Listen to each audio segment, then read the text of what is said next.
There are zombie films and then there's Day of the Dead. By 1985, George A. Romero had already reinvented the genre twice. But this time he strips everything back.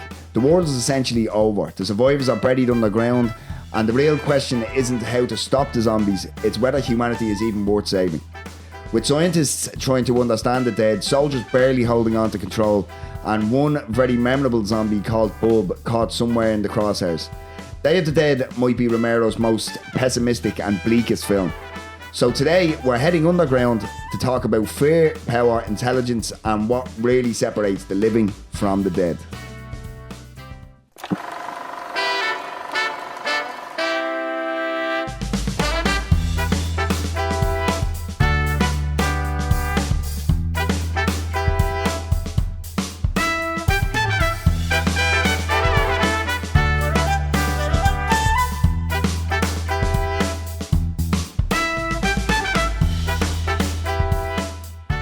Done.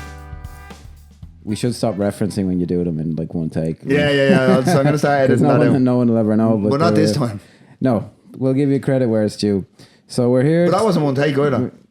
Well, it was near enough. I'm going to cut this out. Yeah. Leave in the bit where I say that. We're talking about Day of the Dead, and ChatGPT said we should get into this a lot quicker, so here I am doing it now. So the film we're talking about, Day of the Dead, is a post-apocalyptic zombie horror film from 1985, written and directed by George A. Romero, starring Laurie Cardille, Terry Alexander, Joe Pilato, my main man, Jarlath Conroy, Ireland's own. Galway's own, and Richard Liberty. The film follows a group of scientists and military personnel sheltering in an underground bunker as the world above is overrun by zombies. Tensions between the scientists and the increasingly unstable soldiers escalate as Dr. Sarah Bowman and her colleagues attempt to understand the undead, while scientist Dr. Logan, nicknamed Frankenstein, conducts controversial experiments on a zombie named Bub. The film has a 7.1 rating on IMDb with a Metacritic critic score of 60 and a user score of 7.1. On Rotten Tomatoes, it holds a critic score of 61% and an audience score of 75%. Day of the Dead grossed approximately $34 million worldwide, according to the numbers, anyway, against a production budget of $3.5 million. And on a personal note, folks, I have 5 truckloads of automatic weapons in my house. I'm prepared for a school shooting and, to a lesser extent, the zombie apocalypse. Now, when did you first see this one, Keith? I would have seen this, probably 15 years ago. Right. And I would have seen it once, So I would have seen Dawn a good few times over the years, even as recently as a couple of years ago, for obvious reasons, I think. And then Night, I tried to watch it again because I watched Dawn and Day for this, and I tried to squeeze in Night, but I just couldn't. And the thing is, because all I can remember is the 1990 version. I can vaguely remember, which is very good. Oh, it's fantastic for a remake. Like it's fucking up there with some of the best. But the 68 version, although I've seen it a couple of times, it's just I really struggle to see anybody but Tony Todd and stuff, like, do you know what I mean? Oh, really? Oh, interesting. Yeah. Okay. So when I think of the black and white one, it's black and white but Tony Todd is in it, like, do you know what I mean? Interesting. That 1990 one, Tom Savini directed it. I'm not getting my thing, and it's very good. Yeah, very underrated. It's kind of underseen for whatever reason. Did you know about the whole controvery about the copyright, rights to this film? Yeah. So there's been so many direct remakes and rip-offs and... Yeah, well, there's versions available of it, like it's been copyright because they forgot to copyright it, essentially. Something like that, yeah. So you'd always see it, like I have a VHS copy of a colorized version at home that used to be on sale in Virgin Megastores for like €1 for years. I still have it. And the colorized version of Night? Of Night of the Living Dead, yeah. And then... there was a box set that I have of the 3 films, and it has like a special edition of Night of the Living Dead in it with like additional scenes that they filmed like 25 years after the fact. That was fucking awful, like god awful. So yeah, it's a very, and then one of the guys owned some of the rights, so that's why Return of the Living Dead kind of references Night of the Living Dead. And it's all very weird and convoluted and all this. It's mad, eh? And just to touch on before we get into it, because we will get into it deeper as we go on, but 3.5 million budget, right? And probably the best practical effects ever committed to screen. Yeah. To set out my stall on this, I think it's certainly Tom Savini's masterpiece. He says much himself. I think it's Romero's masterpiece, and I think the film is Really? just a masterpiece. Yeah, Really, this is going to be interesting. This is, I like all of them, but this is, I would say, easily my favorite of the original. Because I struggled with this on rewatch. Really? Not in a really, because I mean, I appreciate the trilogy as a whole. Mm-hmm. And like I said to you off air, like I'd accidentally watched Dawn, and I completely, I'd seen it. Say I might have seen this film 5 or 6 times, like Dawn, and completely passed me by that Keenan Rockmore's father. Yeah. Ken Forey, yeah. I couldn't believe it when I saw it. Yeah. But, Ken Forey, yeah. Well, yeah. actually, because you can't really talk. There are other Romero zombie films, but to talk about, I saw Night of the Living Dead when I would have been like, it was on TV, like when my aunt was staying over. Via Halloween. When I was 8 or 9 or something. Barbara. Yeah, we didn't watch the whole thing, but I just remember it being on and being like fascinated by, oh Jesus, and I saw the whole thing later. Now, I was trying to go through it, and I can't remember, honestly, whether I saw this first or Dawn of the Dead first. I suspect I saw this first, because I think that's maybe why I kind of prefer it. I would have seen this just late at night on TV, and it is a real late at night TV. It was an uncut version that I saw, and I remember just like, I remember at the time, like, not really knowing about how big it was. Like, it was a well-known release because of the Romero thing, but it was just one of these, when you grew up in the 90s as a kid, you were aware that there were films from the 80s like The Fly, The Thing. Yeah. You know, you'd hear other ones like The Being, which is pure shite, like, but then there's dead movies. So I was like, oh, it's one of them movies. And then it would just work for me. It opens up with no logo for a studio. It just opens in like an empty room. Yeah. And even like the picture on the wall she's looking at is weird. It's like, it's like a pumpkin patch. Yeah, what is that a picture of? Like, it's just unnerving. Like, yeah, no, it is because what you see is, as the film progresses, you see that the room represents like the fucking isolation of their lives now. Like, they're trapped in this bunker, like, and they can't get out. And I always got the feeling, that I got was that was her hope, was the picture. Because although it's a pumpkin patch, it's Halloween. Do you know what I mean? It's the Day of the Dead, which is like November 1st or something, like, do you know what I mean? It's in and around the same time. And I always got the feeling that that's her hope. That's what she hopes, that they can return to that. But as a kind of cold open, it is, and a big jump scare as well, like, do you know what I mean? Yeah, well, there's something just, you're like, I've never seen this actress before, ever. And she's not really anything else. She was mostly a stage actor. And have you seen her now? 72 years old, she still looks fucking Silver great. Fox, I haven't seen, last thing I saw was the behind the scenes from 2012 or something like that, and she still looked good there. You don't know who any of them are. You've never seen them in anything else. And we'll get more into it later, but like, all of the character, they're not the kind of people you normally see in films. Like, they're like, even the main character, Sarah, she's not like, she's better than the soldiers, like, but she's kind of out of control herself. Like, and she's not necessarily the voice of reason. Like, I can't blame her now. The fucking arsehole she's locked up. But see, that's the thing, because I mean, you look at Miguel, who's the soldier who's going off his rocker. Like, he's shell shocked at the whole situation. Yeah, but like, he's the most sensible guy in the whole fucking thing, because he says himself, like, why is everybody acting so normal? Like, what's going on there? Like, I think he's the natural reaction for most people. Like, do you know what I mean? Well, I didn't really notice it. I thought about it, but like, he's brilliant, that guy. Now I remember I watched it actually recently with a friend of mine, because it was released on 4K and he got it. So I called over, and I'd never realized, like, either that actor is gay himself, or he was playing a gay. Like, he's so like, leave me alone, I'm gonna. I was like, geez, he's like playing a gay, basically. But he's truly cracking up. Like, when he does what he does, look manic, like. Yeah, when he does what he does, and apparently he was like in that state on the set all the time. But he's a buddy. He's just a buddy of George A. Romero. Like, when he does what he does at the end, there's never a thing of like, I've never heard anyone say, "Oh, that's a contrivance." Yeah. You just buy it, like, because the guy just seems like he's off his rocker, like, lost it. Yeah. But even and so I'm watching this thing, and like, it happens very infrequently, but I'm watching it and I'm like, what is this? This some kind of horror film I've never really heard of.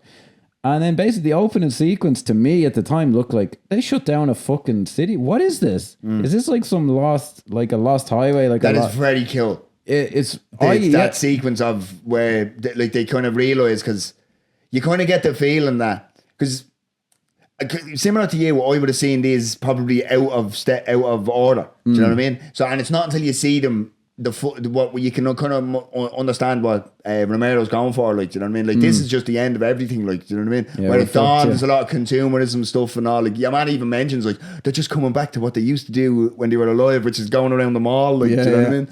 And so you can definitely see the things that he's getting at, but this is it. Like, you see the money that we used to value blowing in the wind, like, and it's like nothing. And it's just because you hear the echoes of, is there anybody out there? Yeah, the way they have the bullhorn, your man's like, hello. And me and my friend just, hello. And then, but the thing that I like is that you then see, what they call him, Mr. Tongue or something, or Dr. Tongue. Oh, yeah. Do you know that? I didn't realise that was a puppet. Yes, I saw that behind the scenes. And it was actually Tom Savini's own. He was practicing making his own head, and he accidentally broke off the jaw, like a pure accidental. Yeah. But I didn't realise he was a handheld joke. It was so unnerving seeing it. Like, do you know what I mean? This is whatever. I don't think there's any disagreement. Like, this is Tom Savini's just. Because you look at this was 85. Like, you look at From Dusk Till Dawn came out 10 years later. The stuff is not as good in that as it is in this. Like, no, I don't believe so. Like. Especially, and again, I do really like Dawn of the Dead. I have to say, my take on Dawn of the Dead that I'll give very quickly. There's a huge mistake people make, which is they watch the longer cuts. If you watch the theatrical cut, that's 2:07. Is it? That is. I forget how long it is now, but that is brilliant, because that to me is. I think they call something the director's cut that's just a longer cut. I think he went back and cut stuff out, because I remember once when I got it was a huge 4K release that I spent a fortune on, like, Jesus, 6-7 years ago, and I remember watching that one. I going like, Jesus, this newsroom scene, the last time, I don't remember it being that long. Just being this good, because I watched the shorter version. Yeah. And that's, to me, the version to watch. I know that's all very. Yeah, but see, the thing is, like, I mean, it's very easy to get caught up, especially if you collect physical media or anything like this, and you get caught up in this, a whole 7 minutes and all this, and it's like, it's 7 minutes of deleted stuff that was taken out for a reason. Like, do you know what I mean? I don't know, again, like, the people I've seen opinions online, like, no, the longer the better, and blah, blah, blah. But when I was watching that, I was like, this is the film I must have seen originally. Well, I can tell, someone who has connection to Dawn, and anyway, Zack Snyder, I've seen his 4-hour version of Justice League, and believe me, more is not always better. Yeah, not to say that the original cut, the Joss Whedon one, is any better, but like, no, that's just pure gratuitous. Like, but funny in saying that you mentioned that you probably saw these out of step, same as me. But I'm almost sure that I bought the DVD of the Zack Snyder remake version of Dawn. Saw that. And because you have to remember, I was 12 at the time, like, so I wouldn't have fully understood I would have been 12 or 13, I'd say, when I saw it, because I think it came out in 2004. I probably would have seen it in 2005 or 6. I saw it twice on the opening day in the cinema. And I thought it was brilliant. I thought that was fantastic. I thought it was brilliant. Like, do you know what I mean? It was an action film, I thought this was fucking great. Like, do you know what I mean? And I thought it was actually better to have. One thing that I always struggled with the original Dawn was I thought there was a real lack of characters. Do you know what I mean? I thought the characters that were there were good. They were fleshed out. You knew who they were. But I needed more. There's a whole fucking smorgasbord of people in the remake. Like, do you know what I mean? There are more, and it works really well, like, because it's not as if you're like, oh, who's that? They all have enough time, like.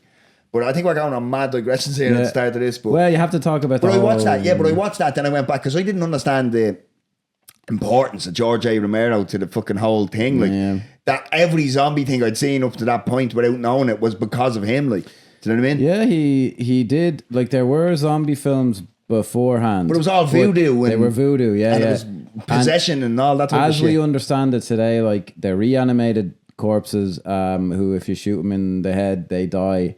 That was him. So, and he preferred them to walk slowly, which you can argue about. And the thing is, Simon Pegg, when talking about Shaun of the Dead, he was like, at the time it was like Dawn of the Dead, they're quick, and do you know what I mean? And Simon Pegg was, why did you return to the slow walking and all this? Because it must have been a big thing at the time that they kind of moved a bit quick. Like, when was 28 Days Later? It was a few years 28 after. Days Later was that was 2002. That was, to my mind, the start of the zombie renaissance. Yeah. And he goes, well, you don't die and get a shot of adrenaline, like, at the same time, like, you know, that was Simon Pegg's thoughts on it, and that'd be my thoughts on it as well, because there's something more scary. If something's quicker than me, right, then that's kind of takes there's something that It's the whole scary thing for me about zombies is that they're really slow, but they can there's so many of them that you just end up trapped no matter what you do. Like that's the scary thing. to it, yeah. And I just wanted to, right, so every single, I can't quantify this enough. Every single zombie thing that you've seen since like 1968 is like George A. Romero inspired, like. Yeah. Return of the Living Dead, Return of the Living Dead Part 2, Return of the Living Dead 3, Shaun of the Dead, Dawn of the Dead, 28 Days Later, 28 Weeks Later, 28 Years Later, Resident Evil Apocalypse, Resident Evil Extinction, Wreck 2, Quarantine, Train to Busan, Peninsula, World War Z, Zombieland Double Tap, The Girl with All the Gifts, The Night Eats the World, Pontypool, Dead Snow 2, Red vs. Dead, Fido, One of the Dead, Warm Bodies, Maggie, Little Monsters, Anna and the Apocalypse, One Cut of the Dead. Jesus. The Dead Don't Die, Army of the Dead, Planet Terror, Blood Quantum, Alive, Zombie Flesh Eaters 2, City of the Living Dead, The Beyond, Burial Ground, Hell of the Living Dead, The Living Dead at Manchester Morgue, The Walking Dead, Fear the Walking Dead, The Walking Dead Dead City, The Walking Dead Darryl Dixon, Z Nation, Black Summer, All of Us Are Dead, The Last of Us. And that's 50 that I got ChatGPT to give me. And there's far more than that. The original list had something, I got it to count, it was like 450 or something. All since 1968. It's nuts, yeah. Like, it's and nuts. just to think, because that doesn't happen really when you think about it. Someone to have such an influence on a particular strain of a genre, not even like a whole genre. It's a very niche thing. Like, do you know what I mean? Yeah. And it just because the way we view a zombie film now, it's almost you'd have fatigue with it. It's like I've seen enough of them. Yeah, funny, isn't it? Yeah. Do you know what I mean? Whereas at the time, this was like, whoa, and it inspired the last, what's it, must be 50 years now of cinema, like, do you know what I mean? Yeah. Mental, like. Yeah, for a low budget film that he just kind of did on the fly, yeah. And for a bit of a passion, like a bit of a, he had a real direction. He really, like, had a feeling of what he wanted to do. And to think, because it's real easy to go, oh, well, you just make a zombie film, it's just like, right? He came up with that. Like, so you have to understand, it's like James Joyce when he was writing love letters to his missus, and it's the fucking strangest thing ever. Because it's like, I want to suck the farts out of you and all this. Like, you see, the thing is, because you look at sexting in the modern age, we have porn. So it all starts out the same. Kissing, bit of bleeding oral, bit of anal. Do you know what I mean? It's that. Indeed, folks, yes. It's that, but it's that, we have that to base it on because of porn. He was just freewheeling that. Like, he had no clue what to say. Well, do you know what I mean? George, I saw actually an interview with them because Jonathan Ross used to have a show, the Incredibly Strange Picture Show or something like that. And I saw him being interviewed on it. It was a very good show, actually. I've seen a few of them. And he interviewed Romero, and he was one of these people who was like, wasn't accepting of the thing. So he said, I just thought it was stupid. Like, why can't we show this stuff? Why can't I say shit? Why can't I say fuck? Why not? I want to do it. He was just somebody he was kind of, I think the word's iconoclastic. He was like, why the fuck would I follow your rules? Like, I'm going to do whatever I want. He was a genuine trailblazer. I don't particularly love most of the films I've seen of his that are outside his Dead movies. Yeah, what to do, Creep Show. Yeah, I think that was okay. I remember I didn't like that one Martin he did that everyone says is like his best one. I couldn't get into that at all. The thing is, and as well, he kind of felt, I personally think he should have left the Dead in 1985, like, because you see Land of the Dead 2005. I remember liking it when I saw it, and then it's very clear what he's getting at. Yeah, it was too obvious. Yeah, it's right on the nose. And then the thing is, when you actually read about budget restraints and everything with Day, and then you read what he changed, and it was very similar. He wanted to do Land of the Dead in 1985, like, do you know what I mean? Yeah, it was just too, like, it was just... For anyone who doesn't know, Land of the Dead is essentially like the rich are kind of living comfortable lives, and the poor aren't. Money has, like, a character is like, I'm going to escape this safe haven, and he's packing money, and you're like, that doesn't make any sense. Yeah, like why? You know, like, do you know what I mean? Like, this is the end of the world. It was a bit much. It was a bit much. Whereas in it, well, I will say actually, in this, because I saw a few things like online and on YouTube and all this. So people seem to be looking at like details of the story. So if you look at it, and it's funny, there is obviously something there, but like if you look at, say, Night of the Living Dead, like the arsehole guy in it, and in the remake as well, he is ultimately proven right. We lock ourselves in the basement and we'll be grand. But he's so obnoxious about it, and he's so unreasonable that you can't... And it's the same in this. Like, the soldiers are like, just get the fuck out of here. The lunatic is like, gets the fuck out of here. The two boys who are chilling, and the scientists who we're kind of on the side of, because she's the main character, like, no, we got to start... But she's wrong, like, ultimately. And she's ultimately proved wrong as well. Like, yeah, I mean, and that's what they do. I mean, spoilers, I suppose, like. yeah, like, I mean, I think this is kind of the one, we're jumping around everything here, so, I mean, I don't mind. You have to talk about the trilogy. Yeah, exactly, but essentially, they end up on a fucking deserted island, like, do you know, this is exactly what's being said throughout. But yeah, actually, what's Colonel Rhodes' name? Joe Pilato. Joe Pilato. Oh. I was watching Dawn. And he's in Dawn. He's in Dawn, yeah.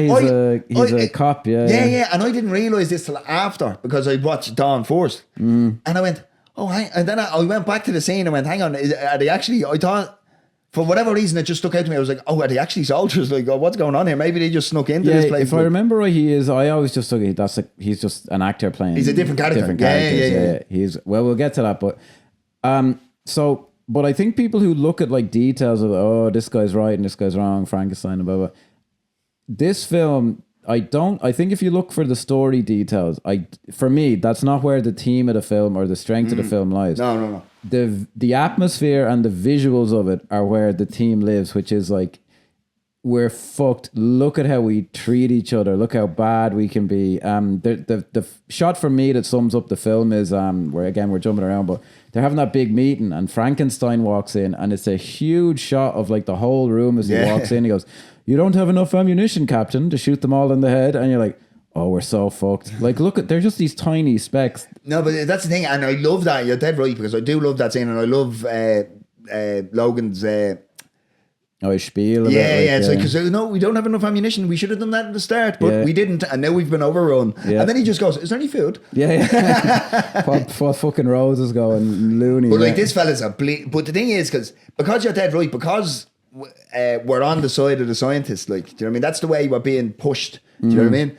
It's not until very later on that you go, this fella's actually just a bleeding sociopath. Like, what is this fella's deal? Like, do you know what I mean? It's funny now. And why does he want to control them? Yeah, I was watching it going, and I think even when I was originally watching, because the part of the problem in a way with young fellas watching zombie films is, and I think actually there's a commentary track by Roger Avery of Quentin Tarantino's friend Fame on this, and he was mentioning stuff like, oh yeah, well, if I was down there, I'd have built like little sand pits for the zombies. And as a young fella, you're watching it going, yeah, like I watched it now the first time, I was like, why aren't they putting the machine guns up to head height and just shooting them all? Like, why aren't it? And that's young full of bullshit. Like, Romero has better stuff on his mind, like, but it does kind of lend itself to that kind of analysis. Does, because if you look at the zombies in a lot of the kind of what would it be, the tentpole scenes, right, where there's big conflict, it's never between the zombies and humans. Do you know what I mean? It's always it's humans versus humans. Like, your man's fucked up and he lets go of the thing, causes issues, right? But even like later on in it, when it's a pure accident, it's still human incompetence that's caused the issue. At no stage are the zombies being aggressive, if you know what I mean. And he actually does quite a good job of when they put the two of them up from that scene, where he lets go of the thing, and they lock those two zombies up. This is where you kind of feel for them. Because there's a look that comes across their face that's like, just let us go. Sad, what are you doing? And it makes you go, and then you realize, because it makes you kind of think like, oh, hang on, I've just watched the last 10 minutes of humans being dicks to each other. Like, do you know what I mean? What's the point in any of this? Like, do you know what I mean? Well, we're bringing up characters that I suppose something it'd be weird if we ignored it. The acting in this film by a lot of people is, let's say, big. Now, this could be the biggest disagreement we've ever had, folks. I think the acting in this works for the film. The two boys, they're absolute arseholes. Yeah. And again, that's part of what drew me into the film. I was like, these are the characters, like, people as obnoxious as this. I'll like, give you the big guy. Pilato. Right. Out of them two. Yeah. I'll give you him, right? But your man... the other guy. But see, the thing is, he just can't act. It's not that he's doing it big. I disagree. Well, what's he called? You're calling her a throwback. You're a throwback. That means you got a big cock. Oh, when he goes, she said you're a caveman, asshole. I just think that's fun. Maybe I saw it when I was too young. I'm reminded of a little film called The Coast Watchers. Right? And for those who don't know, that's Sorry, Sam. That's James. No, but you remember the original actor with the beard that he's had? Oh, yeah. He just didn't work. Like, he was too much. Like, do you know what I mean? I'm sorry, that's a real fucking inside That's baseball a bit kind of niche. thing. Like, just for clarity, that's a film Seamus worked on for his college project when we did the degree in film. Yeah. And We had an actor who was a bit theatrical. if you can imagine this guy from Day of the Dead trying to fucking corral the troops outside the trench in Watford or something, like, you know what I mean? Well, to be fair, and I'll try and I think the two boys work. I really think Joe Pilato's great. He's brilliant. I think he. See, that's the thing. The varying degrees of acting for me in this, it's just because I mean, like I said, I'll give you the big guy. Right? You know what I mean? I feel like he is just doing it big, whereas I think the other fella's just copying him and going, "Oh, I'll just scream." Okay. And he's the only one. He's the only one where I go, no, interesting. I don't like it. But there is wildly varying degrees in terms of acting performance in this. Fair. Well, I was trying to because I have to come here and I'll justify. Like, you have to even justify like Joe Pilato, and I don't want to like with Joe Pilato. He looks amazing, like the hairstyle and the fucking two guns and the bandoliers of bullets. But I'm like, why does it work? Because it is OTT, like, essentially. And I don't know if it is like they're all going stir crazy or they're making a larger point, or it's kind of I find this film, and people say, oh, it's a bit I think this film is epic. Like the way they filmed those mines. Yeah, I didn't, which is actually a real mine as well. It's not a soundstage, like. But I agree with you. The whole, it's very claustrophobic and stuff. I think in terms of, how would I describe now? How do I quantify this, right? So in terms of how the walls are closing in on them, in terms of how they're treating each other.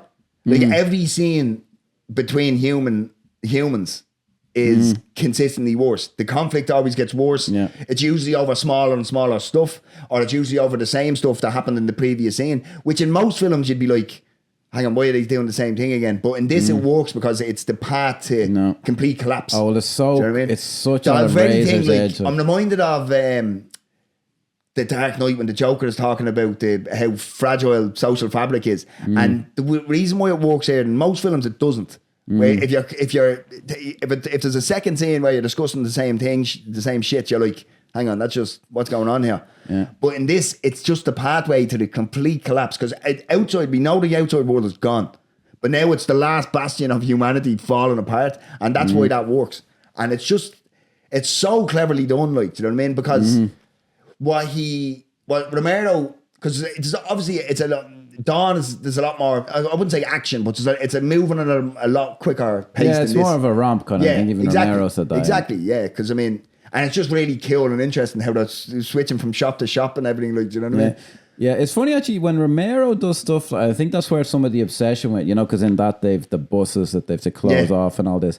But when he does it, he has it doesn't come off as like just kind of obnoxious kind of 15-year-olds going, do you know what you should do is you funnel them and then you can just shoot them one at a time, man. Or those Walking Dead comic books, they were like, some of it, like, it was good now. And that's Greg Nicotero who's in this film as well. The show was pretty good in its day, but I remember in the comic books, they were like, we have to kill so many of them through the fences, it hurts our hand. Oh, you have to do this. And I'm like, I couldn't give a fuck about the nitty gritty details of what daily life would be like if the zombie apocalypse happened. Use it as a metaphor for something. Do you reckon Greg Nicotero in this was just happened to be there, or was he working did they need an extra man and he jumped in? Or? For an actor? Yeah, I think, he's one of the soldiers. I think that's what happened. So is this before he was working with Tom Savini as far as I know. Yeah. And he doesn't have much to do, but he's pretty good. Yeah, he's serviceable. Like, he does. Yeah, he gets shot, and then you see his head. That's pretty badass. Yeah.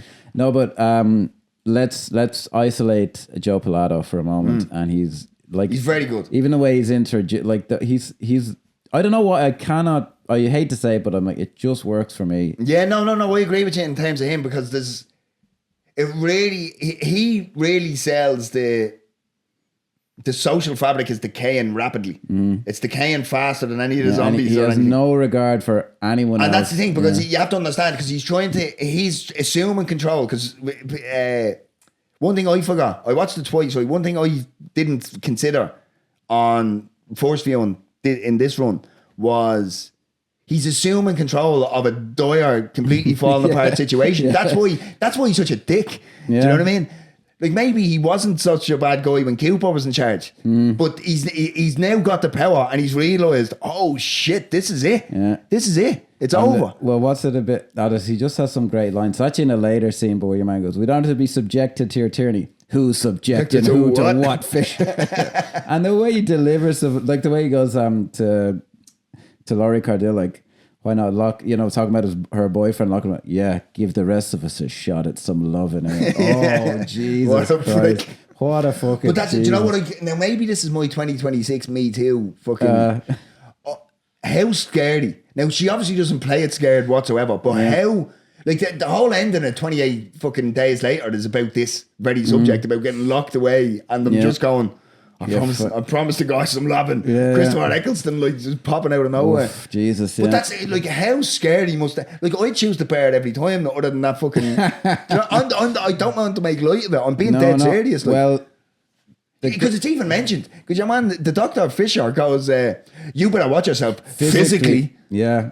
Actually, there's a line in that scene. And she goes, I can handle myself, Me and me mate Ray quote a line in that scene. Your man goes, I thought Cooper was an asshole, but he's a sweetheart compared to Rose. Me and my mate say that all the time. We're just like, I thought Ray was an asshole. He's a sweetheart compared to Seamus. But there is, maybe we've just seen it. I've seen it too many times, but stuff like that, I'm just like, that's chef's kiss. No, but there is a whole thing, like you just get this is going to fall apart at any moment. Yeah. And it's just everything's so hyped. But I think that tension that's created by that, right? It rides because there's a lot of talking without a lot of other stuff. And I think that tension that's created purposefully by Romero is what carries you through those scenes. Because if that tension wasn't there, I could easily go, even though this is only an hour and 40 minutes, you wouldn't be guilty of going like, ugh, what's going on here? Yeah. But it's because I hate to use this like a Gen Z phrase, but you're going, you're living off the vibes, like, do you know what I mean? There's a tension in the air that mightn't be being born out in that specific scene that you're watching, but it's there and you feel it and it's visceral. And that's what carries you through the film, like. Yeah, and I don't want to cast any aspersions now on Dawn, but I remember years ago, me and some mates, we had like a zombie night in, so we watched Dawn of the Dead, then we watched this, and a few of them hadn't seen Dawn of the Dead, and there were a few, these kind of comments that make you bawl, what's this, and blah, blah, blah. And they all shut the fuck up. Do you understand what Romero was getting at? Yeah, it's consumerism. Just pause the film. Pause the film halfway through. Those are us, okay? We are the zombies. But they all shut the fuck up during Day of the Dead. Like there was a few comments about like a friend, one of the guys was an actor and he was like for Joe Pilato, he didn't leave Anton in the dressing room, but like the second half of the film, no one was fucking making any comments. Like, and there is, we're introduced, to Dr. Frankenstein. We'll get to the then next there is, again, we speak about the Tom Savini's masterpiece. True masterpiece. Like even this where he pulls off the sheet and the thing, and I found this really actually entertaining, and I almost got Q introducing James Bond to some new gadgets vibes, because he's so happy, he's like a kid, he's so excited to show her the news. Like, well, what's funny is he does seem to be making progress. We never see anything except for them trying to feed the zombies like shitty food. We've no idea what her and your man are up to. Like, so when Rhodes is like, "What do you guys do?" and we're like, yeah, what is he? Oh, when he goes, we're skipping to that scene because I want to come back to Frankenstein. Like, you've given us a mouthful of Greek salad. I'm like, what is that? I know exactly what it means, but I'm like, what does that mean? How odd. But like he does seem to be like, but then the thing is, your one Laurie goes, what's progress? But like, that's the thing. Like, goes, what's progress? It's 16 hours of surgery that like two people can do. It's like, what the fuck are we doing? Because but when he pulls the sheet off what turns out to be Cooper. And it's just the brain and the neck and it starts pulsating and everything. Like, oh my God. Like, and then amazing. This is the one where your man's guts fall out of him. And do you know what I love about here? Because he snaps up out of he's strapped to the gurney or whatever, and he snaps up out of it, and then he just gets up. And other directors would like, okay, he gets up, then it cuts into his face, then it cuts to his stomach, and then but this just stays wide, like out far, and it just stays there for uncomfortable too long because you're like, ugh. I know, yeah. So as his bleeding intestines fall so out. rank, yeah. And it's like, oh my God, like there's not one bit of that doesn't look like it plausible, like real. Yeah, I think they're real guts. I want to say, yeah, they're big guts. That comes later on again. That comes back. And then I think in between there's a scene with her and her fella again where she gives him the sedative. Or is it a bit? No, sorry, that's earlier actually, because he gave him, it's like, listen here, woman, I won't have you doping up my men. Because that was earlier. I think there's a bit where, she has the dream where his guts fall out. And no, sorry, that's after the big meeting. Yeah. Because I want to talk about the big meeting scene. I think the big meeting scene is amazing. And I think it's maybe not the best scene in the film because there's zombies pulling people apart, which is great. I just think it's great. It goes on very long and it doesn't bother me at all. I just think it's... Why do you think it's great? I just like how it just stops the film and it lets these people kind of go at each other and they're completely at odds with each other. And you need these people, but like their own... It's like... Anton, we say these guys are going to react badly to it. They just can't agree on Anton. And there's a nice moment because we got some very good faith criticism recently on our Once episode about our use of the F word. But then there's a bit where it goes, why don't lay off the fucking booze, why don't you? And the Irish guy goes, well, if we stay down here much longer, I'll have to lay off the fucking booze still because there won't fucking be any of it fucking left. And that is why we curse. Yeah. Beautiful. So but the thing that I like about this guy, Jarlath Conroy. Yeah. He was apparently a massive theatre guy and like very well known. Yeah, like. do you know, I kept thinking I knew him from something else. Do you know what I know him from? He's the Undertaker in True Grit, the Jeff Bridges True Grit. If you want to kiss him, it will be all right. That's him. Yeah. And not only that, though, because I do find it very funny because his accent goes when he delivers that line that you just delivered. There, I'm not going to try and do it myself because I'll end up butchering it. But he gets very Irish there, and then it kind of softens and gets almost American at different times. Like, do you know what I mean? Yeah, and all the shopping malls are closed. Yeah. Obviously referencing Don.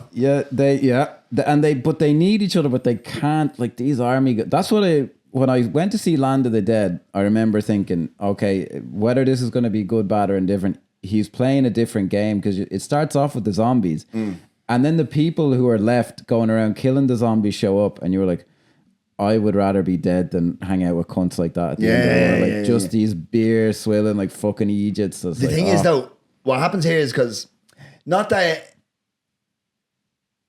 Joe Pilato's funny in this, although he is do you know what I mean? He's big, he's broad, Whereas, but you really get a fucking shot of, oh my god, this fella's really like serious in this scene when he goes, I will have you shot. And then he actually does it, but he puts it, because your man thinks he's messing. The big arsehole goes, and pretends. That's what I think is great is it's played quite realistically because the guy just plays it like it's a joke. Bang, you're dead.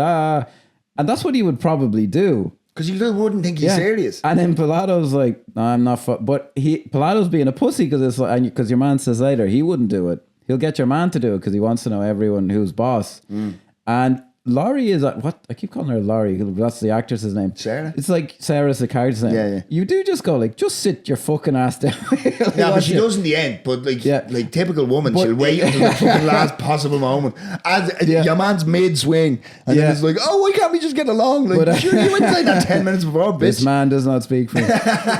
But in the situation, I can totally see anyone who's a reasonable person just being like, I'm sick of this shit. I'm not fucking piss off. Like, not knowing how lunatic the guy is. Do you know what I mean? Because that's the thing. Like, and the thing again, I'll bring it back to this because Romero does this beautifully. This is no longer about the zombies. It's about what is the point in saving this. Do you know what I mean? Humanity isn't worth this shit. Like, do you know what I mean? And there are and the thing is again, because there are moments of hope, I suppose. Like, do you know what I mean? Like when they go off and Jarlath Conroy, they go through the compound or whatever, and they end up in this bleeding paradise or whatever. Yeah, like, they got the little oasis. Yeah, deadly. Like, do you know what I mean? But then you kind of go, oh well, this is what's to be saved. Do you know what I mean? Yeah, and chilling. Yeah, because I mean, I'll tell you now, right? See, what's your man's name? Jarlath Conroy, and it was the black guy's name. I don't. Terry Alexander. Gary Alexander. Terry Alexander. Another theater guy. That is how I would hope to be in a zombie apocalypse. Just chilling, getting drunk. Yeah. No responsibilities, just chilling out, flying helicopters. That's coming up. I want to circle back around to that. The whirly bird. They've got, get in that whirly bird and spend what time we got left sucking up some sunshine. But what's great about that scene is because apparently a friend of mine who was writing a horror script was watching it. Was like, oh, why is the scene going on so long? I don't know now whether you put it. This is what I mean. It's an unusual film because normally the scene would end when she sits back down. Like that'd be the night, and then it goes on, and then Frankenstein shows up, and I just feel like, oh man, this is like, and like I mean in a good way, this is like a stage play or something. This is great. I just thought it was, and the way like they do, man, and they realistically managed to talk Rhodes. He's like, I'm giving you a little more time. I ain't saying how much because he doesn't know what the fuck they're on about. Yeah. And but it is just like, just pack it in, lads. Like when you watch it like just a few times, you're like, he is right. Like, let's just get the fuck out of here. It's over. You've lost one man. We've lost five. Fucking when you start looking at it from different contexts, like, of course they're fucking arseholes, like, do you know what I mean? Because when you put it like that, like, do you know what I mean? Yeah, well, who would survive an apocalypse in the States? The kind of fucking weirdos that have bomb shelters and stuff. It's like, would you want to hang out with them fucking guys? Like, maybe some of them are all right. I don't know. I highly doubt it. Yeah, I would doubt being locked in a fucking bunker with a bunch of military fucking people would be much fun either. No. Sound off in the comments, military people. But we should mention as well, it was the 80s and Romero is very suspicious of the military. Like, there is nothing like... complimentary about they're not painted in glory whatsoever. No, like, they're not heroes. No. And like, look, contrary to what I said a second ago, I just buy it. He doesn't seem to be making a point about soldiers in general because he does it in all of his movies. There's always some group of arseholes to go around and really enjoy shooting the zombies, and you go, ugh, I don't want to hang out with those fucking guys. That's because the thing is, you know for a fact that they don't see them as dead. If you know what I mean, they're exciting their sociopathic tendencies that they always had. Yeah. Even in life, like they're them guys, like, do you know what I mean? Yeah, it's like, oh, finally, here we go. Yeah, like the 15-year-old arsehole version of me, basically.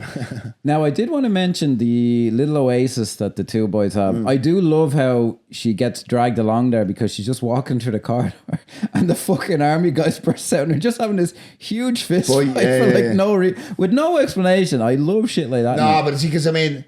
Because the real fucking men at work, this is a boys' club, like, do you know what I mean? And this is what we do, we fight. Yeah. Do you know what I mean? I did always wonder, her boyfriend, when she kicks him out, where did he go? I'm like, did he walk back into that barracks room like with the head down, like, all right, guys, just sit down over there. Or maybe he got in behind one of them, and that's what caused the fight. Who knows? Yeah. We should mention how horribly racist everything is, and they just exclusively refer to him as a spick and a yellow. That's how spicks say yellow jello. You're like, oh my god, Jesus Christ! But they get to that little oasis that the guys have now. Am I crazy? Or did you get a sense that there's only one bed in that camper van being slept? Now, your man Terry Alexander mentions, with only one woman known to be in existence, we should get out of here and start making babies. That's a bit forward now, I think. But, you know, what? There's a name for it. It's like... isn't it called institutional homosexuality or something like that? Like in prison. Oh yeah, you're gay because there's nothing else that's gone. I genuinely, and I wouldn't normally be very attuned to it. I was like, are they kind of a couple, like the way they hang out there and all this? And you know what? That's okay by me. Is it? Very progressive. I wouldn't have a problem with that at all. No. If they told me, I'd say that's great. You know? This man doesn't speak for me. Is that a vibe you got, or am I? Kind of. Yeah. Now that you say it, though, I wouldn't have jumped out of me. Now, if I'm being honest, because that kind of Kill Island vibe that Teddy's giving off, I just kind of I envisaged that with a pina colada on a beach. Surrounded by women, not men. But, now that you mention it, I kind of do. I wonder, you know. I smell what you're cooking, like.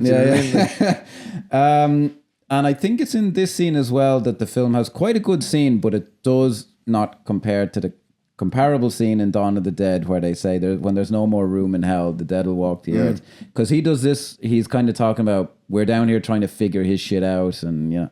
And this is what makes, because even in Night of the Living Dead, there is some kind of secular explanations for what's happening. Like there's a meteor mentioned or something. But in this and Dawn, it is just like spiritual. It's like we're so rotten to the core, something's going to happen that debases us and fucks us. Yeah. And it's kind of touching on that. And it's good, I like it, but it's not as coherent an idea as when there's no more room in hell, like we're so rotten, this is God's punishment on us, Yeah, whether you yeah. believe in that or not. Like, Yeah, but like, that's one of the fucking most iconic lines ever. I know, when there's yeah. no more room. And I would like to point out in the Zack Snyder one, which is a very good film, in the director's cut, it's said by a lunatic. Is that 4 hours long as well? No, it's only like 10 minutes. There's extra headshots in it, which at the time was very important to me. The same actor says it, Ken Foree, but this time it's in the theatrical cut as well. He's like a preacher on TV. And in the director's cut, he's like going on about talking, oh, you have men marrying men and women, there's abortion. Shit. Yeah. He's in it. I didn't realise. That's him. He's the preacher on TV. I can see the preacher now. It's him. Yeah. You know what I mean? And then he's the guy who says when there's no more room in hell. In the theatrical cut, he just kind of says it. But it does again just show to me, like, Zack Snyder, like, if this is the theme of the film, don't have some bigoted jackass say it. Have someone with credibility say the guy in the original. But he doesn't think about stuff like that, which is... No. At Dawn of the Dead as a directorial thing, like the remake, is amazing. He's an amazing director. It's very good. He doesn't put thought into stuff like that, and it matters, like stuff like that. You know, may God forgive me for being so pretentious. We need to talk about Bub. Yes. Who's very good. It's like, funnily enough, like, he's the fucking star of the show, really. Like, I mean, I know we can talk about Joe Pilato and everything, but I'm talking about in terms of the story, the core of the story. Yeah. He's kind of the heartbeat of the whole thing, like, because everything kind of hinges on... Because the question ultimately becomes, what's the difference? Really? We're all coming for each other, whether alive or dead, like, do you know what I mean? And he kind of bridges that gap between both, like, do you know what I mean? Yeah, it's a great... Actually, just before we move on, in your estimation, why the fuck does Frankenstein want to control them? What's the end goal? Because it's never explained, and I don't fully get it. Like, well, there is stuff with him where he just seems to be mad. Like, scientist, there's that like. Recording of him, like where he seems to be talking to his mother, and he kind of goes off talking about his dad and all this. And I think he was kind of brought up, but it seems to me like there's something just psychologically tapped about him, and he's like, oh, this is how we're supposed to behave. Yeah, he is psychotic, but his parents were kind of keeping him in check, or society was. Yeah. And now he's just kind of... That's actually a great point, and then when you put it like that, like... I just kind of got that, and he's like, yes, we have to be good little boys and girls. Like, he has something like where he says, the way we were kept in line with the promise of some reward to come. And you're like, you can kind of see him, he's like the homophobe who's secretly gay or something. Like, he's like, yeah, we gotta control these zombies. They're not mad. I'm not mad. And I don't know whether I could be completely off the fucking rails there, but there is a madness in him. Yeah. It is just like... I did get the mad scientist vibe. But now that I've heard you talking, it was like, maybe he's treating the zombies the way he was treated by his parents. Like, I wonder... Tied up and like, you'll fucking... We'll let you out when we let you out. Even the way he talks to the guy and he turns off the light on him. Yeah. It's like, you'll wait, you'll be here. Yeah. And you think about what you don't think. Yeah. And it's like, do you know what? This has a deeper level now. Yeah, your man who played Bob, I think it's his name, Alan Sherman or something. Sherman something. Yeah. Sherman Howard. Where's he got from? Sherman Oaks. Excellent. Just the way he plays it, where like when he's being told, and the way you can see him figuring things out. Yeah. Brilliant. It's like it's so... There's just something real wholesome almost. Yeah. Like when he picks up the book and he's not reading it, but you can tell that like he's like appreciating it. Like, he sees something, he's like, oh yeah, it's kind of familiar, isn't it? It's like me reading the book. I'll be glad. Christ, what would the modern day remake be? Although they did do a modern day remake that was just completely different, but would he be looking at his phone or something? They'd have the phone. Oh no. With a pear on the back because they haven't got the money for an apple. Maybe, yeah. Yeah, for fuck's sake. I very like in the scene where he's with the music and the way he goes, like the way he's following his finger. It's very, very. Apparently, him and your man playing Frankenstein worked again. I think a lot of these were theater actors, like quite well thought of. I get the vibe of Logan as well. Frankenstein being like a theater guy because the way he delivers. If I remember from the behind the scenes, he was. Yeah, because even the way he's delivering his lines, like it's very kind of abrupt but loud. Not in a performance style, but his volume seems to be quite I wonder loud. if they kind of work together for me because they're all doing it. Like they're all kind of at the same pitch. Like Laurie Cardille is Sarah kind of isn't, but she is a theater actor, so maybe there was some kind of like it reached an equilibrium or something like that. Now, we are essentially into, there's, you know, a few more back and forth and all this, but then we're essentially into Endgame. Yeah. And this is, I find this to be an epic ending. Like the way that they do, it's like, and when you look at it, it's not in, but there's something to the scale, like just all the zombies coming in and you're like, oh, fuck me. Jeez. What I find, I suppose epicness isn't the word I'd use to describe it, but where I find the magic in the ending of it is just how, because we can see, because it's like when you're, do you ever see like a woman with a big chest? I've seen them, yeah. Right? And everybody's wondering how she got that button closed. And it's about to pop at any minute. Yeah. So it gets to the point, say, for the first hour and 10, where it's like, oh, it's going to go any minute now. It's going to go, get your phones out. Yeah. And it's like, and then it happens. And just the deterioration of everything. How it just goes down, and then it turns into like maybe a traditional, oh, we're running away from the zombies here. But even at that, like they're getting surrounded by zombies while still trying to fucking hurt each other. Like, do you know what I mean? Yeah. That's a real kind of beautiful, not beautiful, but do you know what I mean? It's really well thought out that the biggest enemy, even as the hordes of zombies are coming, is each other. Yeah, they're the real rotten ones. Yeah. No, there is. It's well, there's a lot of little subplots going on, but like ultimately, like, if you like dramatically, the zombies get in at the moment where the humans are most falling apart, and that's not a coincidence. Dramatically, yeah, because what happens is they fucking Rhodes happens across the Frankenstein feeding Bob. So her nutcase boyfriend has to have his arm cut off, and the army guys. No, before killed. That, isn't it? No, I think they find out about Frankenstein later. Okay, because remember, there's a tension because they want to kill the boyfriend. Yeah, that's right. Yeah, and the way she cuts off his fucking arm. Yeah. Fuck me, brilliant. Yeah, because she just leans on it. Yeah, and then she fucking burns it. And he's like, oh, and she fucking whacks him on the back of the head with a fucking like a brick, a stone. Yeah, to talk about. Fuck me, the poor bastard. He can't get a break. Like Jesus. Yeah. Because they find out that the soldiers who died in that scene, Frankenstein had taken them. And I did find it odd. I can't remember if I ever heard it kind of referenced, but he just shoots Frankenstein in the body and he doesn't come back, which I found odd. I didn't notice it the first few times I saw it because the point is he's just dead basically. And the poor Bub, when he sees him, he's like so upset. Yeah. Poor old Bub. Jesus. And actually, we have to notice as well, or mention, is Bub takes umbrage with Rhodes because he salutes and he won't salute him back, and you can tell by him that he's like, oh, I remember that, like, do you know what I mean? Yeah, and it's so well done because you're just like, of course Rhodes had never. They just have such contempt for them, like they just call them dumb fucks. But like, again, that's he's the name. right.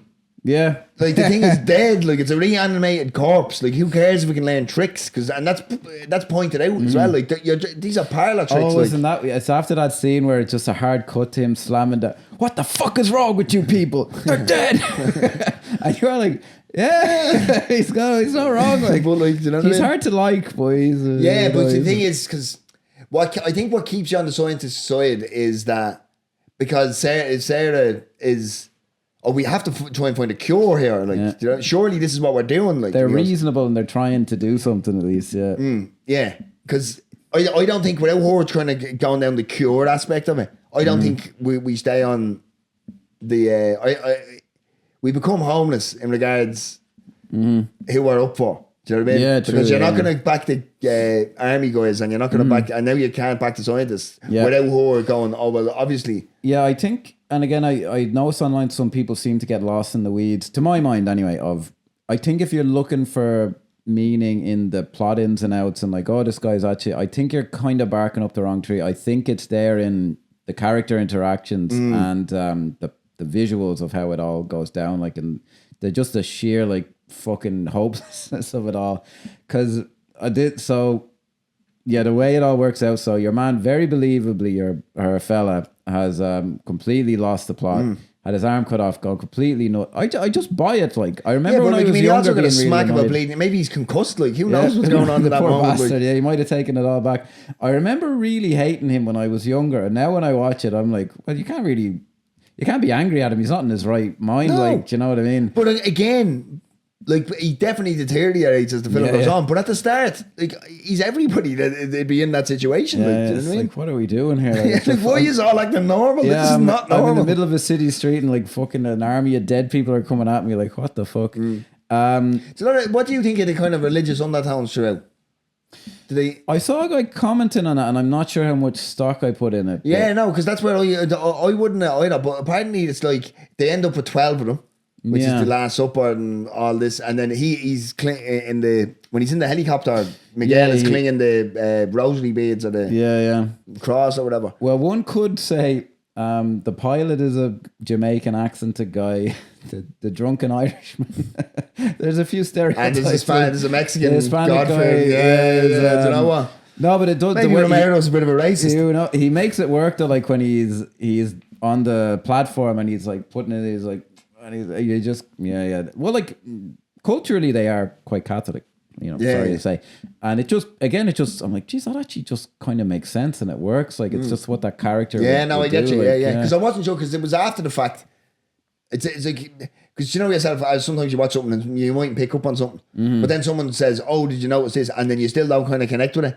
So that's why I wanted to mention. I don't know that it went anywhere. Yeah, to what end, as we often say. Now, where to begin? Like when we say it's Savini's masterpiece. My God, There are like 5 or 6 kills here that are absolutely impeccable. And, like, amazing. oh, like when I think it's the first one, but I could be wrong. Where like one of the zombies has stuck his 2 fingers into his eyes, and they're all just pulling him away, and then your man comes with his head and his mouth keeps moving and everything. And they change the pitch of his voice when they rip his vocal cords, and it's like oh Jesus, and it looks fucking real. Like it looks like I can't stress this enough. I won't be able to put this in any of the clips. That's how real it looks like. Do you know what I mean? It is sensational. Yeah. Like we watched. We spoke about Terrifier last year, and your woman getting sawed in half, and how good that looked. Still not a patch on this. This looks, and there's no cutaway, no clever editing or anything. It's just pig's guts, and it's amazing. Like it's sensational. And then the guy who you consider a bad actor gets kind of his face ripped off. Yeah, and I like that now. And he's just like laughing. He's like, oh shit. Oh. He's just like, oh fucking. Again, I just like. What am I gonna do? Like, I kind of see that guy acting like that. You know, I remember being young and being really frustrated because I'm like, would you not stand still and like aim carefully and shoot them in the head? That's how you do it. But that's how Seamus would do it. Yeah, and now a 15-year-old me would have been very on it. Now I'm watching it and I'm like, the problem is as you're standing there like this, aiming her up, there's about 500 that could pop her up. I know, when you but like at the time I was like, I'd get out of that. Or I don't think there's a teenager on the planet, a male teenager that doesn't think he'd survive one of these things. I know, that's the thing. Like I'm telling you now, if it happened, I'd go to the pub, I'd get locked, and I'd just jump into the liffey. I'd do myself like at the end of the Patriot games or whatever, jump out of a fucking window and impale myself. Well, I'll tell you, that's I'm looking at it now and I'm like, instead of like planning how I'd shoot, I'm just like, I'd be Thomas Jane at the end of the mist. Like, I'd just be like, all right, well, I do what his mate does and just be like, all right, fucking blow me own brains out and that's it. Like, Jesus Christ. Like, he is a good, that was actually, Christ, what was his name? The big guy's, the character's name. Oh, I can't remember. That was actually, he said, Steele, that's right. He, the actor said he kind of said to George, can I kind of redeem this guy a bit? Like, so we show that he's a Catholic and he decides he doesn't want to become this thing that he get. And it does give him a little bit of like humanity because he's scared. Well, hang on, right? Now, I haven't fleshed this out whatsoever, so excuse me. But obviously we know that to kill the body is sin. True, yeah. So, and he was bitten though. Yeah, but that's a good point. The teenage girl was raped. Yeah. And she's not allowed to get, do you know what I mean? I'm going to edit this out. Do you know what I mean? So maybe you have to turn. If that's God's will. I have a friend on speed dial who'll argue the fucking Catholic doctrine with you. Don't look at me. Like, I am probably going to edit No, this you've out, got a good point. Yeah, he does kill himself. He does take his own life, which is against the Catholic doctrine. And that's what I'm saying is like, if that's God's will, then you turn. I hadn't thought of it. Well, I liked him a bit more when he did. No, he might. But see, the thing is, you're secular, and we're True, the devil. Yes. Yeah, like, do you know what I mean? Mm-hmm. But if you're following, I used a horrible analogy there, but like, No, I think it it's stands up against it. Like, No, I think you're right, yeah. I don't know. if you're pro-life, you're pro-life. It doesn't matter. Like, True, yeah. Yeah, it's an interesting point. Yeah, because he blesses himself in someone from the States to pick up on it more, I assume, in the Catholic way. Because they do it a different way if you're a Protestant, don't they? I have no They idea, like man. they do it west east or whatever the other fucking way is. I only grew up doing it one way. Do you remember I used to watch The Simpsons and I'd be like, that's weird. Why are they going to Sunday school and are they Protestants or something? Like, what the fuck? I'm watching news Protestants. What the bloody hell? So them boys go down. Then Rhodes that poor fucking guy. He is not having a good day. No. So he's trying to get the guns ready, and then he bumps into fucking Bub, who's got a load of guns coming after him. And it should be mentioned as well, Bob has already tried to shoot him, but the gun wasn't loaded. Yeah. But the way, like, there's a great moment. So Bub actually shoots him in the shoulder, and then there's a great moment where Pilato's like trying to open the door, and he's like, ah! The poor fucking guy, like, he's like, oh no, that arm's fucked. Oh, Jesus. And then he finally gets the door open. I know, yeah. Just the and way, again, but everything about it, like, it's like, come on, and then he opens the door, and he's just like, and again, they mess with his pitch because what's he saying? Choke on him.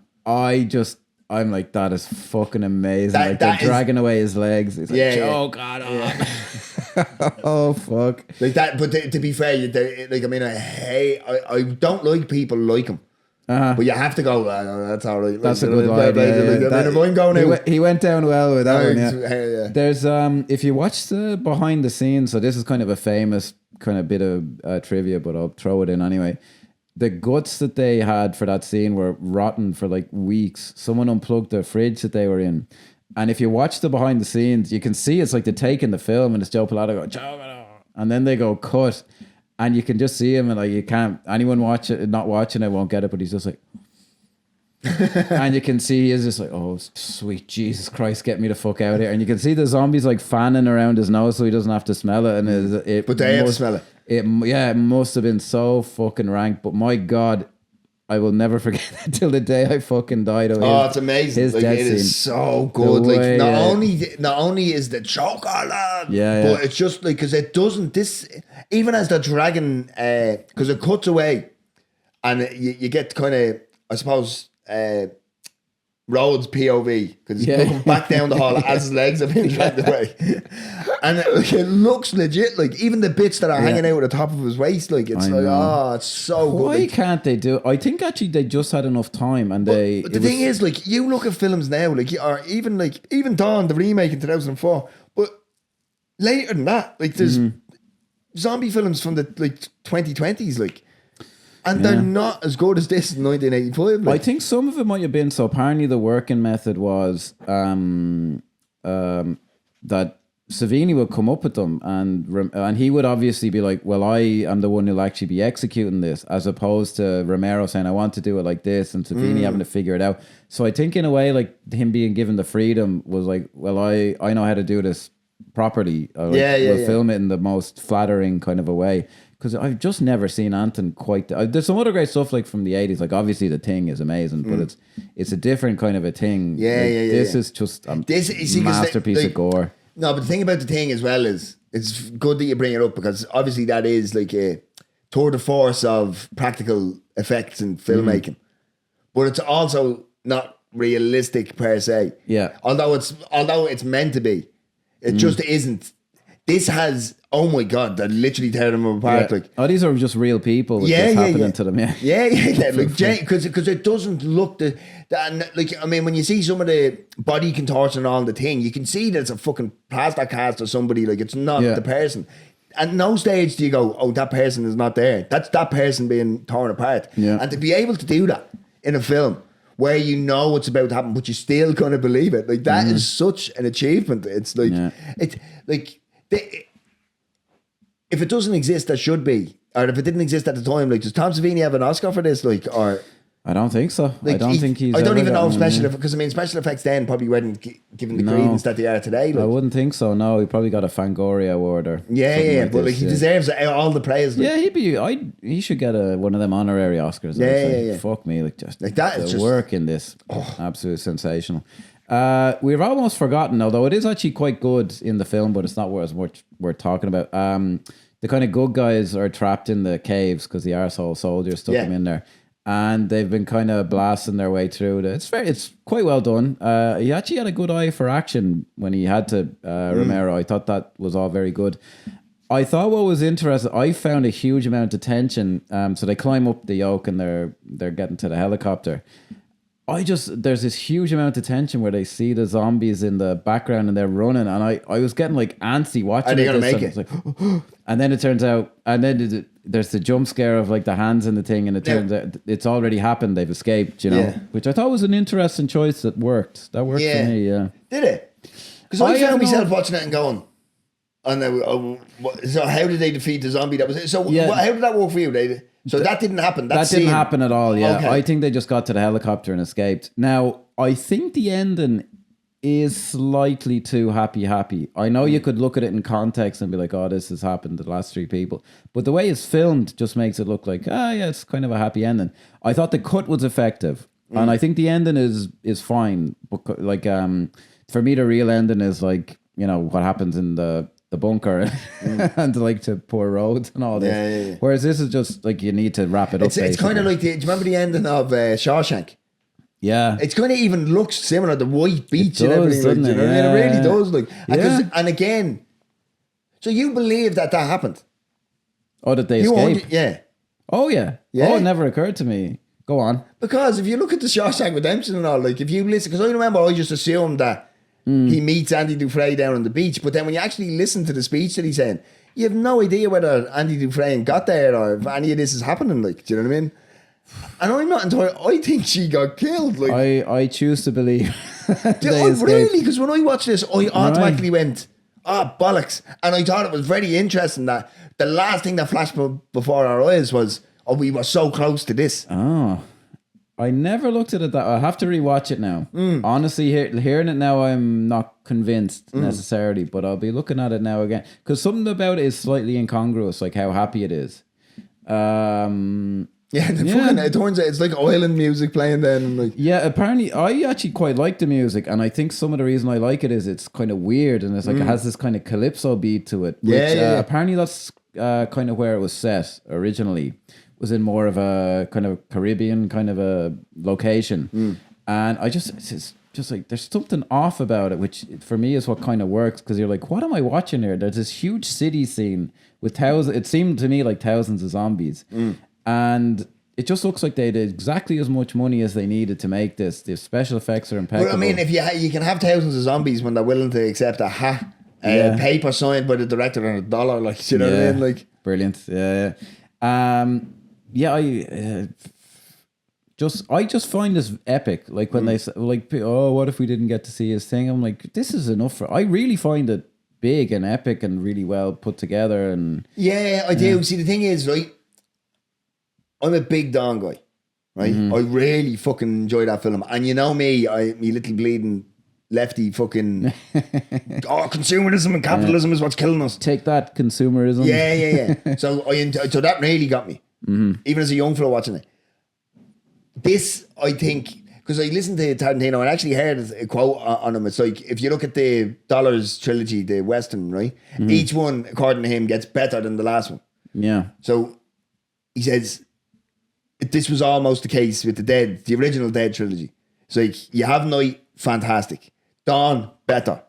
And then Day, not so much. And although hearing you talk about it has definitely made me kind of reappraise it, I still think it's the from what, see, the thing is, it's hard for me to say that it's the lesser of the three, because honest to God, I'd have to rewatch Night again to really make an assessment on it. But if I was to say between Dawn and Day, it's Night and Day. Hey!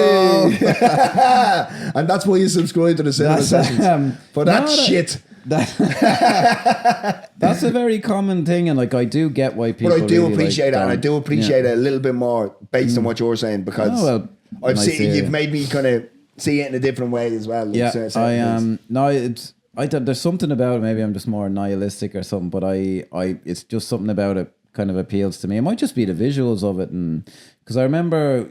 It's hard to be like, why were zombies so big? Why did I know about them? And then you forget your fucking Thriller by Michael Jackson. Yeah. I remember I didn't even mention that in my big list.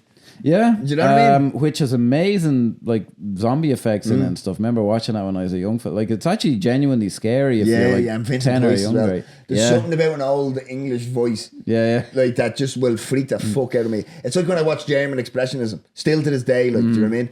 There's something about the frame rate or that flicker or something that genuinely unsettles me. There's something off about it. Do you know what I mean? Like that's why I can completely understand why people say Nosferatu was the scariest film ever, the original. Because I get it. Like when he's coming creeping in, like, and it's like kind of, it's like almost a drop frame every couple of frames. Yeah, it's hard to imagine it actually happened. Like, you know, that it doesn't seem like it was filmed. It's just it kind of happened. Yeah.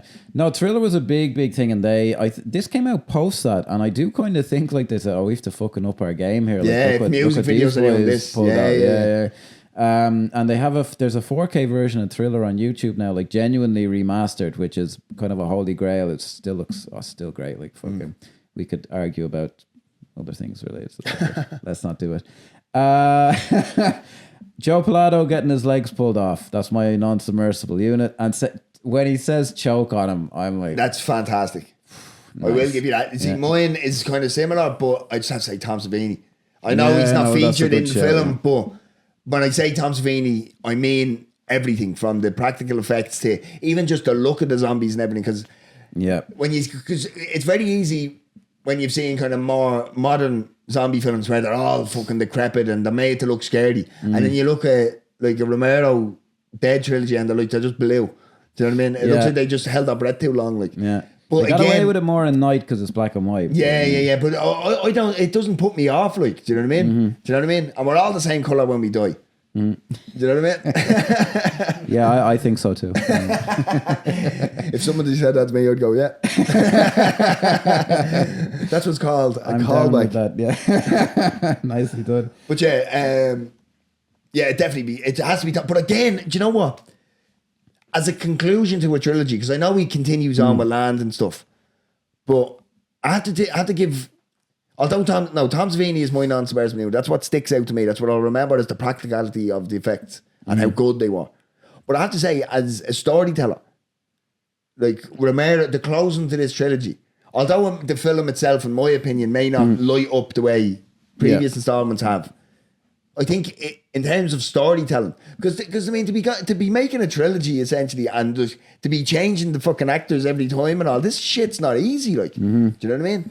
And Romero should have just left it dead where in 1984. Yeah, I think so. As much as there's some stuff in Land, I hated Diary of the Dead. I couldn't stomach that at all. I haven't even seen it. Yeah. But the only reason I watched Land of the Dead at the time, right, was because I'd watched Dawn of the Dead and they get to the fucking island at the end of it. And then there's like zombies end up there. So I assumed it was the sequel to that. That's why I watched it originally. Like, do you know what I mean? So I'm fairly sure I might have seen Land before I saw any of them. Land isn't like horrendous or anything. It's too on the nose, as you say. Then Diary is super on the nose. Then that's the found footage one. Yeah. Ooh. Yeah. No, I'm not even going to bother rewatching it.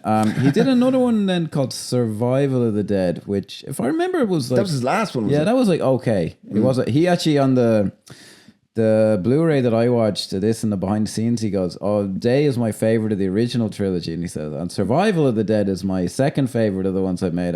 I think that one's going to be rediscovered. And I'm like, bless your heart, George. Never know. You never know. I don't think it is, but I remember finding it very watchable when I first saw it. I haven't seen it now, Jesus, since it came out. Survival of the Dead. I think this might be a stupid question, but star rate.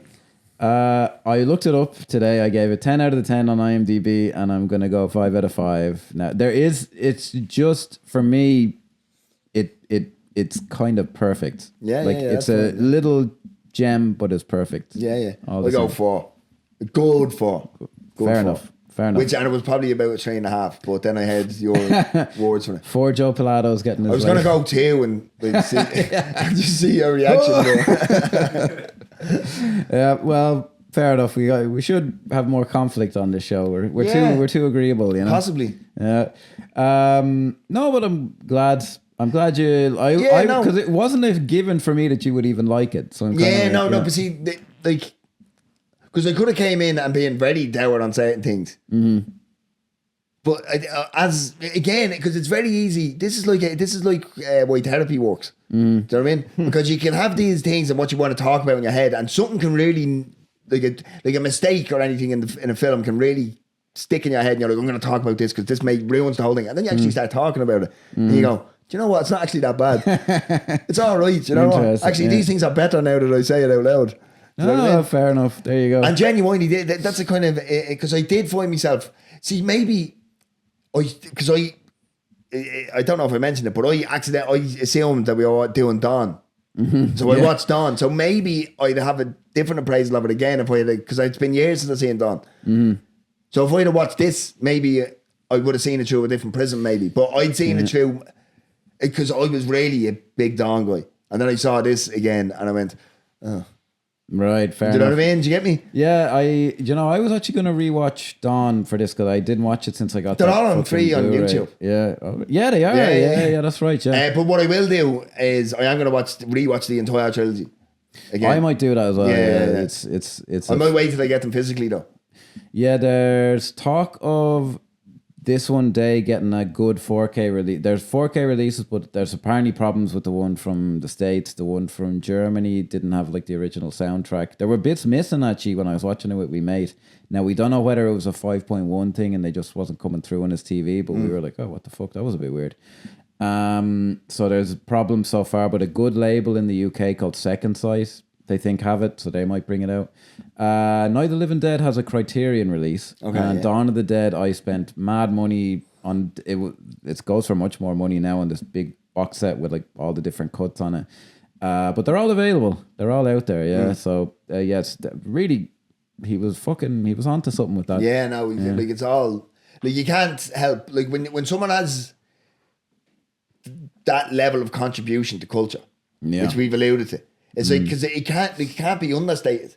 Like this man, like because I mean people give like he took a dead almost to pardon the pun, like he took a fucking dead strand of horror and made it into this new fantastical thing that has been just aped every fucking time, every year since it's so in inception. The culture, yeah. It's do you know what I mean? In the culture, and nobody doesn't know what a zombie is, even a child. Very quickly understands what a zombie is because even in cartoons, my it's young one aped. knows. Yeah, do you know what I mean? Yeah. And it's like actually very quickly. One day, my dad came home from town and he goes, "Sure, was there something going on in town today?" I'm like, "I don't know. Was the gay pride parade on? There were a bunch of people all dressed in white." I was like, conceivably that's the gay I thought you were going to go in pride and do parade, Vincent. No, Paul McCabe from no. Actually, fucking queers. Oh yeah, from Savage Eye. Savage Eye. And I go, I don't know, it's all white. Maybe that's the gay pride parade. And then he goes, they were walking around like this, and he goes like, ooh. He started this. I was like, oh, the zombie one. I mean, that was just like in town, like, what the fuck? But you know what? He didn't actually panic. No, it's just a typical Irish dad thing to go. I'll just go home. Well, like the third thing he thought to say was like, oh, they were walking like this. Like he's like, there were a bunch of people walking in town, and I'm like, wow, what the fuck? Like, what do you want from me? The fact I've still never seen one myself, but he lived to see one. So there you go. Yeah, on that bombshell. We bid you adieu for another week. Let us know which is your favourite in the original Dead trilogy. Maybe it's not in the original trilogy, which I find very hard to believe. Do you like Survival of the Dead? Or Diary. Yeah. Or Land. Yeah. Well, if you like Diary... Do you think it's pretentious to call the films by their fucking first word in their names? Because I certainly do. Nice. Let us know in the comments. Peace out, guys. Yeah. Get us on all the usual shit. Yeah. Go on. Peace out. Bye-bye.